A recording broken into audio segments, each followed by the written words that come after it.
Hello students, welcome back to my channel Rachna's creation कच्ची से कलम तक। मैं हूं रचना और आज की टेस्ट सीरीज का डे 5 है और टेस्ट 5 है। आज का टॉपिक है एंशिएंट हिस्ट्री में अशोक के प्रशासन और अभिलेख, मिडाइवल हिस्ट्री में अकबर, मॉडर्न हिस्ट्री में भारत के बाहर क्रांतिकारी आंदोलन, ज्योग्राफी इंडिया में भौतिक, जो हमारा टॉपिक कंटिन्यूस चल रहा है, ज्योग्राफी वर्ल्ड में महाद्वीप से रिलेटेड क्वेश्चंस, पॉलिटी में राज्यसभा, इकोनॉमिक्स में मुद्रा और मूल्यांकन जैसे कि थोक मूल्य सूचकांक, उपभोक्ता मूल्य सूचकांक, जीके में विश्व की देशों की सीमा रेखा से रिलेटेड क्वेश्चन, साइंस में विज्ञान की कौन कौन सी शाखा है।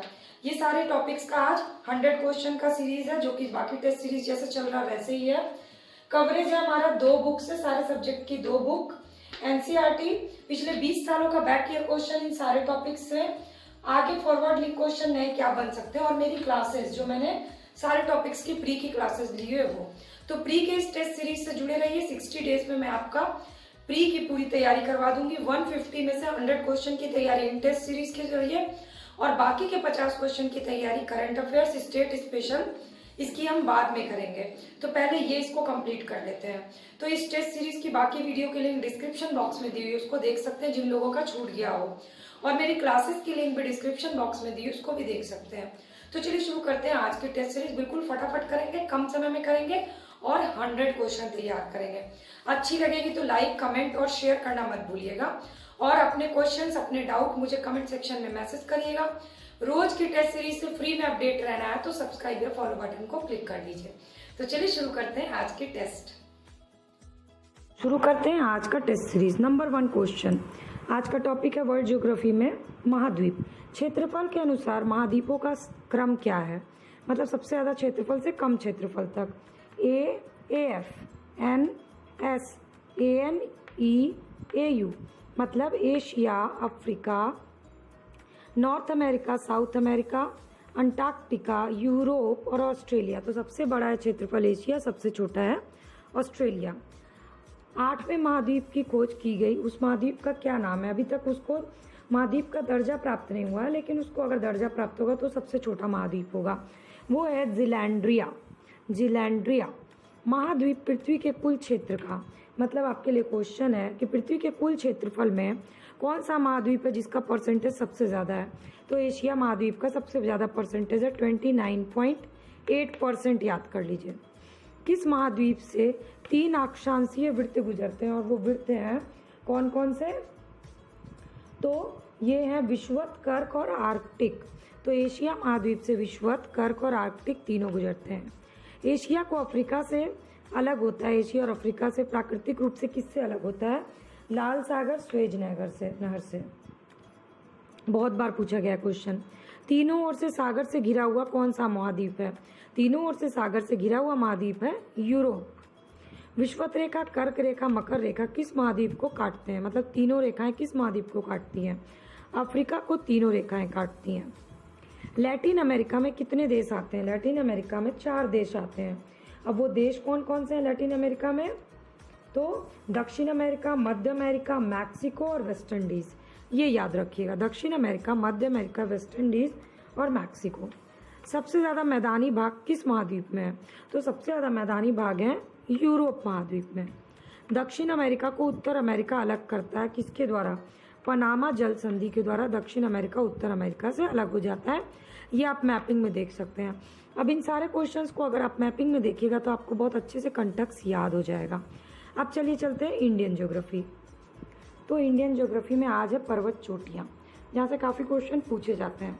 विश्व का सर्वोच्च पर्वत शिखर कौन सा है? तो विश्व का सर्वोच्च पर्वत शिखर है माउंट एवरेस्ट, जिसकी ऊंचाई है 8848। एवरेस्ट पे चढ़ने वाली प्रथम भारतीय महिला कौन है? एवरेस्ट पे चढ़ने वाली प्रथम भारतीय महिला है बछेंद्री पाल, जिन्होंने एवरेस्ट शिखर पर चढ़ने में 1984 में सफलता प्राप्त की थी। एक और क्वेश्चन साथ में बताती जा रही हूँ। भारत का सर्वोच्च पर्वत शिखर कौन सा है? K2, mount Godwin Austen. K2 सर्वोच्च पर्वत शिखर है, ये काराकोरम श्रेणी में स्थित है। माउंट एवरेस्ट कहाँ स्थित है? माउंट एवरेस्ट नेपाल में स्थित है। 2 बार एवरेस्ट पे चढ़ने वाली महिला संतोष यादव, ये एवरेस्ट पे 2 बार चढ़ी हैं, और ये बहुत ही फेमस है ये नाम, इसलिए आप लोग को इसको याद रखना चाहिए। कंचनजंगा कहाँ स्थित है? भारत और नेपाल की सीमा पर है कंचनजंगा। मतलब मेन भारत और नेपाल होगा सही आंसर। ऊंचाई के हिसाब से पर्वत चोटियों का सही क्रम, तो ऊंचाई के हिसाब से सबसे पहले क्या आएगा, तो सबसे पहले आएगा आपका माउंट एवरेस्ट, फिर आए 8848, फिर आएगा K2 यानी गॉडविन ऑस्टिन 8611, फिर आएगा कंचनजंगा KJ 8598 और उसके बाद आएगा मकालू जो कि नेपाल में 8463। नंदा देवी चोटी कहाँ है? ऑप्शन आपको दिए जाएंगे असम हिमालय, गढ़वाल हिमालय, नेपाल हिमालय, पंजाब हिमालय। तो नंदा देवी चोटी है गढ़वाल हिमालय में। हिमालय चोटी का पूर्व से पश्चिम का क्रम, तो सबसे पहले आएगा नामचा जो कि अरुणाचल प्रदेश में है, फिर आएगा कंचनजंगा जो कि सिक्किम में है, फिर आएगा माउंट एवरेस्ट जो कि नेपाल में है, फिर आएगा नंदा देवी जो कि उत्तराखंड में। तो नामचा, कंचन, एवरेस्ट, नंदा देवी। गोसाई थान चोटी कहाँ स्थित है? गोसाई थान चोटी है तिब्बत में नेपाल की सीमा पर स्थित है। ये हो गए आपकी भारत की प्रमुख चोटियों से, पर्वत चोटियों से इम्पोर्टेंट क्वेश्चन, और ये बहुत ही इम्पोर्टेंट क्वेश्चन है। अब हम लोग करते हैं पॉलिटी का क्वेश्चन। अब है पॉलिटी का आज का टॉपिक है राज्यसभा। राज्यसभा को ही कहते हैं उच्च सदन। तो उच्च सदन की सदस्य संख्या कितनी होती है? 238 प्लस 12, तो 238 सदस्य होते हैं इसमें संघ राज्य क्षेत्रों के, राज्य और उसके संघ राज्य क्षेत्र से 238, और राष्ट्रपति द्वारा होते हैं 12 सदस्य यानी 250 है मैक्सिमम संख्या। राज्यसभा में निर्वाचन का आधार क्या होता है? तो राज्यसभा में निर्वाचित सदस्यों का आधार होता है एकल संक्रमणीय मत द्वारा, और निर्वाचन आनुपातिक प्रतिनिधित्व पद्धति के द्वारा होता है। कितने सदस्य दूसरे वर्ष सेवानिवृत्त हो जाते हैं? तो राज्यसभा के 1/3 सदस्य प्रत्येक दूसरे वर्ष सेवानिवृत्त हो जाते हैं। इस प्रकार इसके सदस्यों का कार्यकाल 6 वर्षों का होता है। राज्यसभा के सदस्यता के लिए न्यूनतम आयु कितनी होनी चाहिए? तो न्यूनतम आयु 30 वर्ष होनी चाहिए। इसके बाद राज्यसभा का प्रदेश सभापति कौन होता है? राज्यसभा का प्रदेश सभापति उपराष्ट्रपति होता है, और जब उपराष्ट्रपति राष्ट्रपति के रूप में कार्य करता है तो उसे राज्यसभा के सभापति के रूप में वेतन या भत्ता नहीं मिलता है। राज्यसभा की एकांकिक शक्ति क्या होती है? अखिल भारतीय सेवा, ये राज्यसभा की एकांतिक शक्ति होती है। राज्यसभा की सीटों की आवंटन सूची का व्याख्या किस अनुसूची में है? चौथी अनुसूची में राज्यसभा के और राज्य संघ राज्य क्षेत्रों में सीटों के आवंटन का प्रावधान किया गया जो कि जनसंख्या के अनुपात पे होती है। राज्यसभा में सदस्य चुने जाते हैं कहाँ से?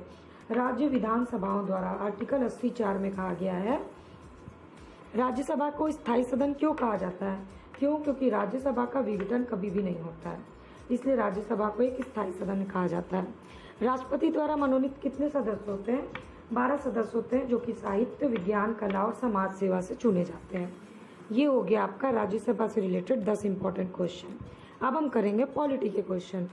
तो इकोनॉमिक्स के क्वेश्चन में भी हमारा बैंकिंग की चल रहा है, और बैंकिंग में बहुत डीप क्वेश्चंस हैं और बहुत ही इंपॉर्टेंट क्वेश्चंस है, इसलिए हम इस टॉपिक को ऐसे छोड़ नहीं सकते हैं। तो केंद्र सरकार के कर्मचारी से रिलेटेड क्वेश्चन है। निम्नलिखित में से किन सूचकांकों में से केंद्र सरकार के कर्मचारियों की मजदूरी में क्षतिपूर्ति हेतु किसका प्रयोग किया जाता है? तो क्षतिपूर्ति हेतु औद्योगिक कर्मियों के लिए उपभोक्ता कीमत सूचकांक, उपभोक्ता मूल्य सूचकांक को किया जाता है। मतलब केंद्रीय सरकार अपने कर्मचारियों को दिए जाने वेतन में महंगाई के कारण होने वाली क्षतिपूर्ति हेतु औद्योगिक कर्मियों के लिए CPI-IW प्रयोग करती है। CSO द्वारा संकलित सूचकांक कौन सा होता है? CSO मतलब केंद्रीय सांख्यिकी संगठन द्वारा संकलित सूचकांक कौन सा होता है? तो शहरी गैर श्रम कर्मचारी। तो जो शहर के गैर श्रम कर्मचारी होते हैं उनके लिए करता है CSO।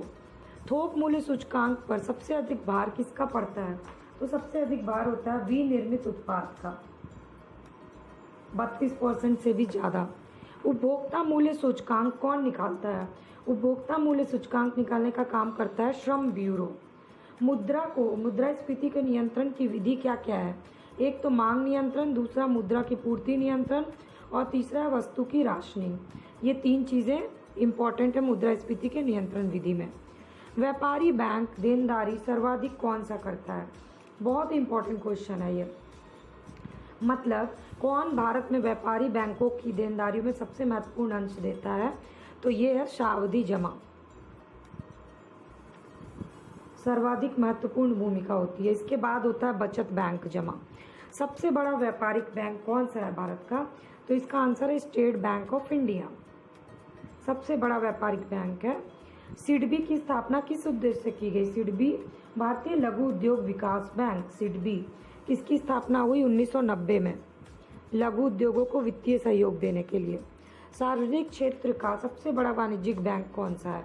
तो ये है एसबीआई।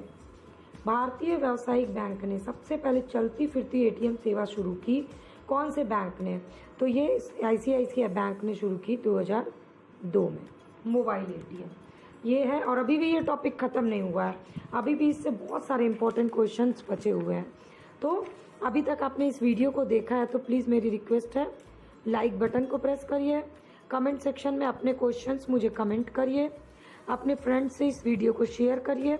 डिस्क्रिप्शन बॉक्स में, इस वीडियो के डिस्क्रिप्शन बॉक्स में मैंने लिंक दी हुई है बाकी टेस्ट और क्लासेस की, उसको क्लिक करके चेक करिए। और चैनल के सब्सक्राइब या फॉलो बटन को क्लिक कर लीजिए, फ्री ऑफ कॉस्ट रोज की क्लास की अपडेट आपको मिलेगी।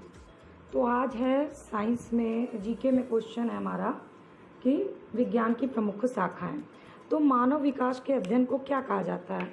एंथ्रोपोलॉजी, बहुत बार पूछा गया। जब हम खगोल पिंडों का अध्ययन करते हैं उस अध्ययन को कहते हैं एस्ट्रोनॉमी। एस्ट्रोनॉट्स होते हैं जो अंतरिक्ष में जाते हैं, तो उसी से कनेक्ट कर लीजिए, एस्ट्रोनॉमी होता है खगोल पिंड का अध्ययन।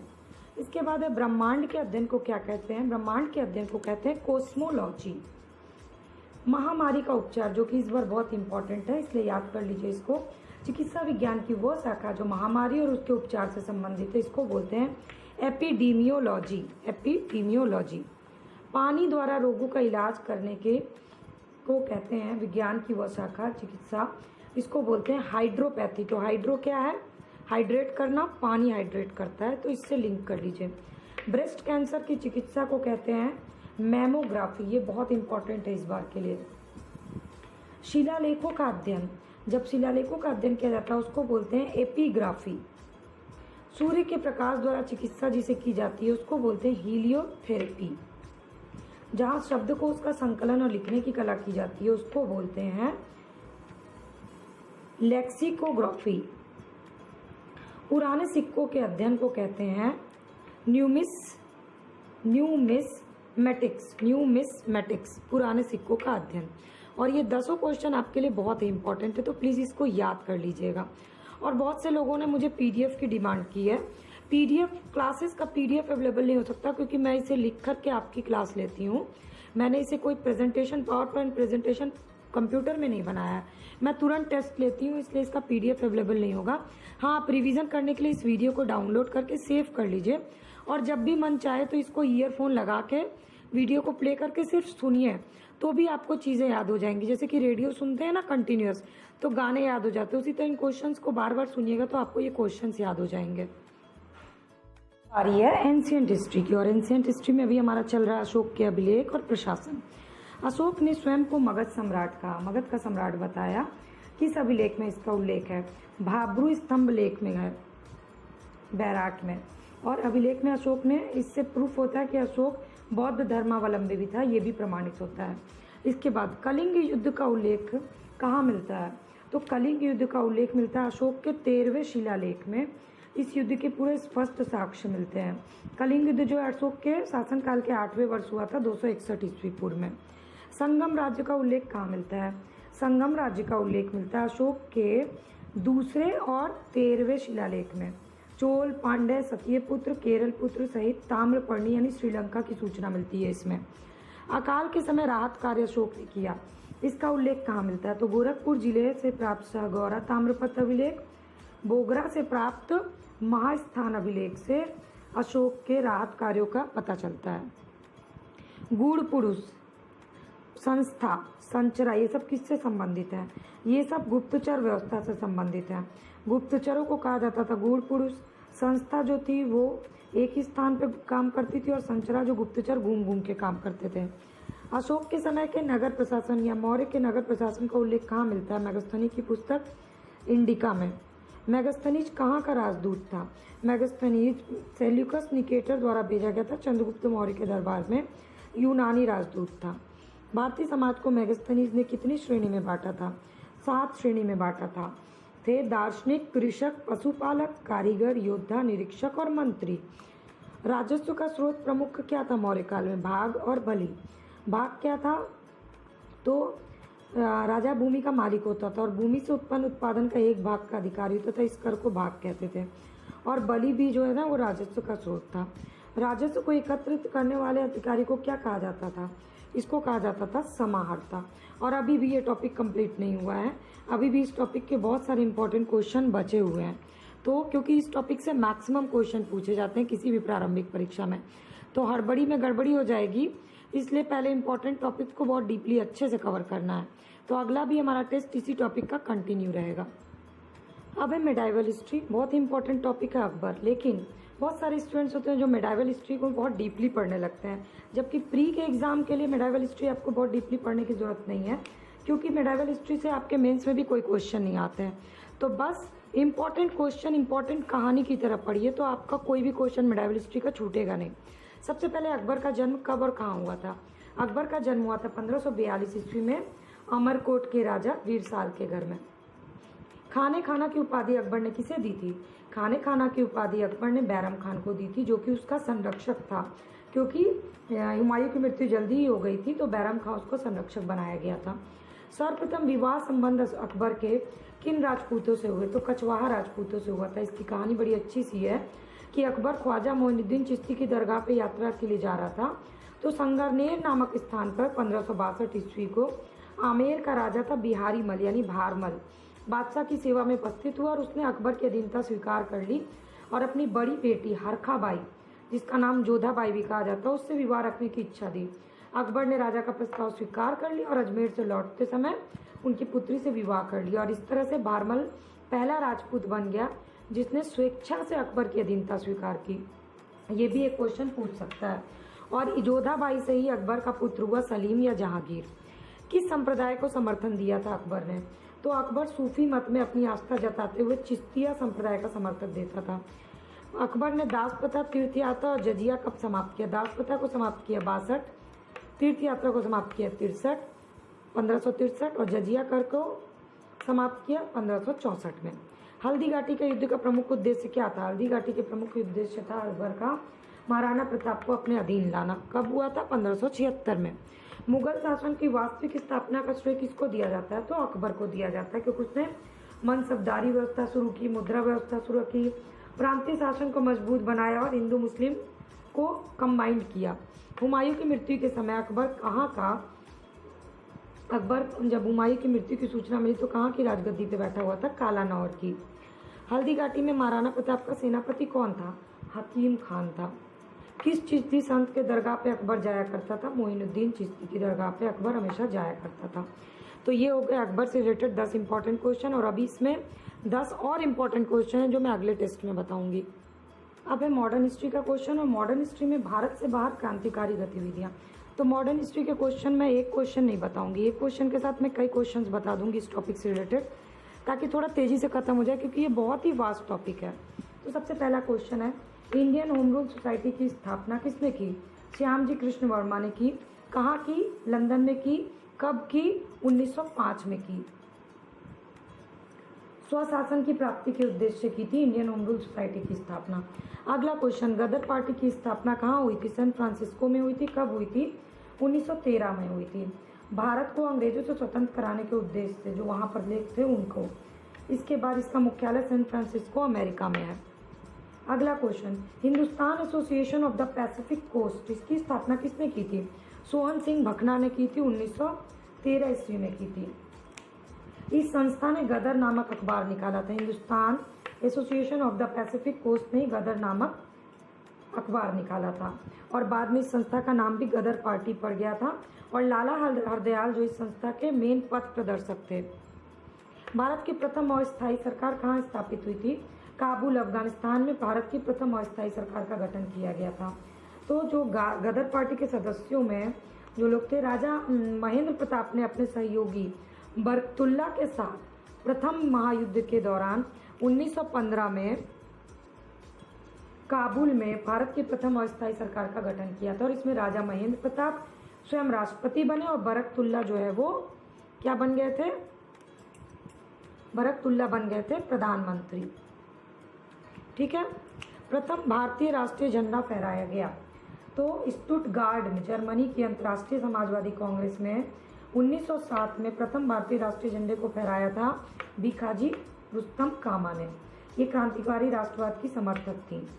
इसके बाद भारतीय क्रांति की माँ किसे कहा जाता है? तो भारतीय क्रांति की माँ कहा जाता है इन्हीं को, मैडम भीखाजी कामा को। वायली और कोवास की हत्या किसने की थी? 1909 में लंदन में भारतीय राष्ट्रीय संघ की बैठक में भारत राज्य सचिव के सलाहकार थे कर्जन वायली और कोवास। लोलक्का को गोलियों से भून दिया था और उनको फांसी की सजा दी गई थी।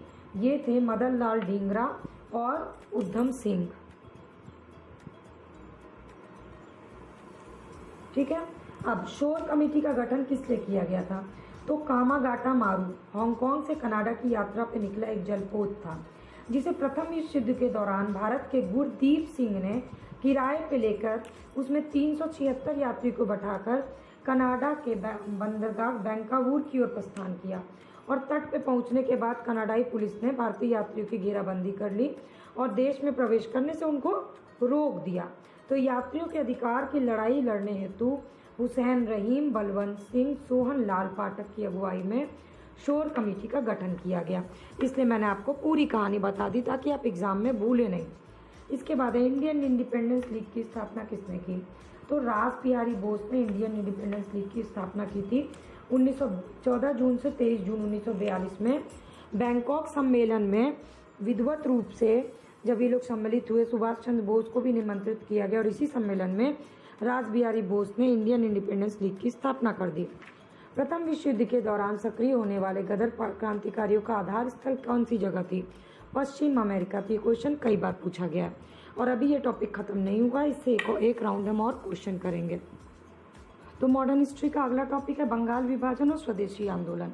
इससे रिलेटेड सारे इंपॉर्टेंट क्वेश्चन और इसके साथ साथ इससे लिंक करके और क्वेश्चन बताऊंगी। बंगाल विभाजन का निर्णय कब लिया गया? ब्रिटिश सरकार ने 20 जुलाई 1905 को बंगाल विभाजन की घोषणा कर दी, मतलब निर्णय की घोषणा की। 1905 में कलकत्ता के टाउन हॉल में एक बैठक में स्वदेशी आंदोलन की विधिवत घोषणा कर दी गई थी। इसमें ऐतिहासिक बहिष्कार का भी प्रस्ताव पारित हुआ और इसके बाद बंगाल के विभिन्न क्षेत्रों में बंग विरोधी आंदोलन एकजुट होकर शुरू हो गए। बंगाल विभाजन प्रभावी कब से हुआ? 16 अक्टूबर 1905 को बंगाल विभाजन प्रभावी हो गया और इसी दिन पूरे बंगाल में शोक दिवस मनाया गया और रविन्द्रनाथ टैगोर के सुझाव पर राखी दिवस के रूप में भी मनाया गया। स्वदेशी आंदोलन के आलोचक कौन थे? स्वदेशी आंदोलन के आलोचक थे रविन्द्रनाथ टैगोर और उनका मानना था कि पूर्व और पाश्चात्य सभ्यता के मध्य एक बेहतर संबंध बन सकते हैं। संजीवनी के संपादक कौन थे? बंगाल विभाजन के प्रस्ताव के विरोध में बंगाल पत्रिका थी संजीवनी। इसके संपादक थे कृष्ण कुमार मित्र। 1905 में इन्होंने सर्वप्रथम सुझाव दिया कि लोगों को सारे ब्रिटिश माल का बहिष्कार करना चाहिए, शोक मनाना चाहिए, सरकारी अधिकारी और संस्थाओं से सभी संपर्क तोड़ लेने चाहिए। सारा उल्लेख कहाँ है? संजीवनी पत्रिका में है, जिसके संपादक थे कृष्ण कुमार मित्र। स्वदेशी आंदोलन का तात्कालिक कारण क्या था? तो स्वदेशी आंदोलन का तात्कालिक कारण था बंगाल विभाजन। ठीक है। और उस समय कौन था गवर्नर? लॉर्ड कर्जन था। बम्बई में बंगाल विभाजन या स्वदेशी आंदोलन, इसको कौन प्रचलित किया? तो लोकमान्य तिलक ने। पंजाब में अजीत सिंह और लाला लाजपत राय ने। दिल्ली में सर सैयद हैदर रजा ने और चिदम्बरम पिल्ले ने मद्रास में किया था। इसके बाद स्वदेश बांधव समिति की स्थापना किसने की थी? तो स्वदेशी आंदोलन के समय आंदोलन के प्रति जन समर्थन एकत्र करने के लिए अश्विनी कुमार दत्त ने स्वदेश बांधव समिति की स्थापना की थी और इसकी सबसे बड़ी विशेषता थी कि महिलाओं का इसमें सक्रिय रूप से महिलाओं ने भाग लिया था। पर किसान, बहुसंख्यक मुस्लिम समुदाय स्वदेशी और बहिष्कार से दोनों से ही अलग थे, किसान और मुस्लिम। इसके बाद अगला क्वेश्चन है Indian society of oriental art. Indian society of oriental arts की स्थापना किसने की थी? तो अवनींद्र नाथ टैगोर और 1907 में अपने बड़े भाई गगनेंद्र नाथ के साथ मिलकर इसकी स्थापना की थी, जिसके द्वारा प्राचीन मूल्यों का पुनर्जीवन और आधुनिक भारतीय कला में नई चेतना जगाई जा सके।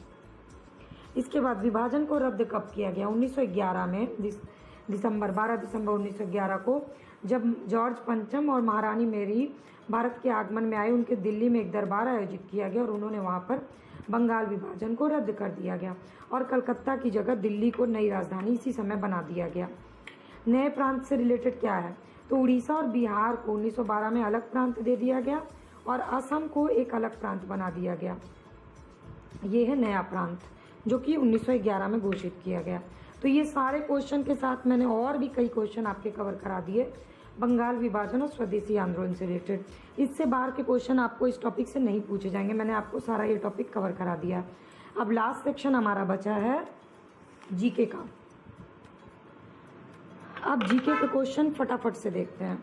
तो प्रमुख देशों के राष्ट्रीय चीन या अंतर्राष्ट्रीय सीमा, मैकमोहन रेखा है आईसी यानी इंडो चीन, भारत और चीन के बीच में। रेड क्लिफ रेखा है आईपी यानी इंडिया और पाकिस्तान, भारत पाकिस्तान के बीच में। हिंडनबर्ग रेखा है जर्मनी और पोलैंड के बीच में, जीपी। 38वीं समानांतर रेखा है नॉर्थ कोरिया और साउथ कोरिया, एनकेएसके। तो कोरिया ऑप्शन याद रखिए बस, 38वीं का है कोरिया। मैगी नॉट रेखा है जर्मनी और फ्रांस के बीच में, गर्लफ्रेंड है। मैगी नॉट जो है वो गर्लफ्रेंड है, जीएफ। 49वीं समानांतर रेखा यूएसए और कनाडा, अमेरिका और कनाडा के बीच में, 49। मैन रहीम रेखा रूस और फिनलैंड के बीच में, आरएफ। मैन रहीम रूस और फिनलैंड। ड्यूरेंड रेखा पाकिस्तान और अफगानिस्तान के बीच में, ड्यूरेंड। अशोक स्तंभ कहाँ का राष्ट्रीय चिन्ह है? भारत का राष्ट्रीय चिन्ह है। वाटर लिली कहाँ का राष्ट्रीय चिन्ह है? इस बार आपके लिए इंपॉर्टेंट है, बांग्लादेश का है वाटर लिली।